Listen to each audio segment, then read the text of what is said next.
Luke 15, the New Life Version.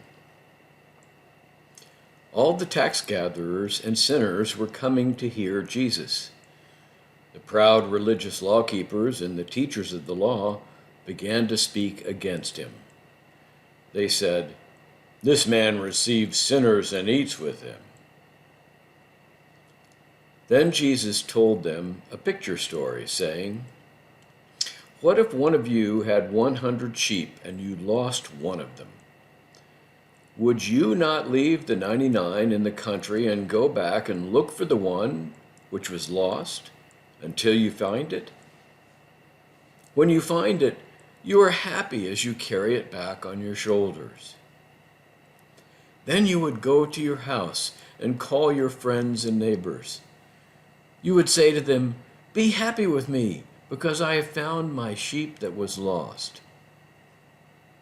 I tell you, there will be more joy in heaven because of one sinner who is sorry for his sins and turns from them, than for 99 people right with God who do not have sins to be sorry for. What if a woman has 10 silver pieces of money and loses one of them? Does she not light a lamp and sweep the floor and look until she finds it? When she finds it, she calls her friends and neighbors together. She says to them, 'Be happy with me, I have found the piece of money I had lost.' I tell you, it is the same way among the angels of God.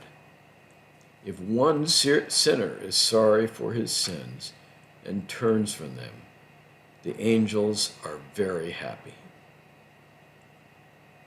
And Jesus said, "There was a man who had 2 sons.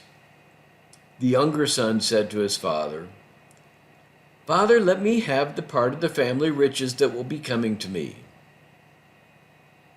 Then the father divided all that he owned between his 2 sons. Soon after that, the younger son took all that had been given to him and went to another country, far away. There he spent all he had on wild and foolish living. When all his money was spent, he was hungry. There was no food in the land. He went to work for a man in this faraway country. His work was to feed pigs. He was so hungry he was ready to eat the outside part of the ears of the corn the pigs ate because no one gave him anything. He began to think about what he had done. He said to himself, 'My father pays many men who work for him. They have all the food they want and more than enough. I'm about dead because I'm so hungry. I will get up and go to my father. I will say to him, Father, I have sinned against heaven and against you. I am not good enough to be called your son. But may I be as one of the workmen you pay to work?' The son got up and went to his father. While he was yet a long way off, his father saw him. The father was full of loving pity for him. He ran and threw his arms around him and kissed him.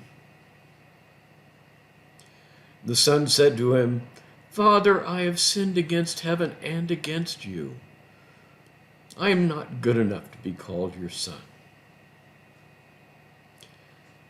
But the father said to the workman he owned, 'Hurry, get the best coat and put it on him. Put a ring on his hand and shoes on his feet. Bring the calf that is fat and kill it. Let us eat and be glad, for my son was dead and now he is alive again. He was lost and now he is found. Let us eat and have a good time.' The older son was out in the field. As he was coming near the house, he heard music and dancing. He called one of the servants and asked what was happening. The servant answered, 'Your brother has come back, and your father has killed the fat calf. Your brother is in the house and is well." The older brother was angry and would not go into the house. His father went outside and asked him to come in. The older son said to the father, "All these many years I have served you. I have always obeyed what you said. But you never gave me a young goat so I could have a supper and a good time with my friends. But as soon as this son of yours came back, you killed the fat calf. And yet he wasted your money with bad women." The father said to him, "My son, you are with me all the time, and all that I have is yours. It is right and good that we should have a good time and be glad. Your brother was dead, and now he is alive again. He was lost, and now he is found."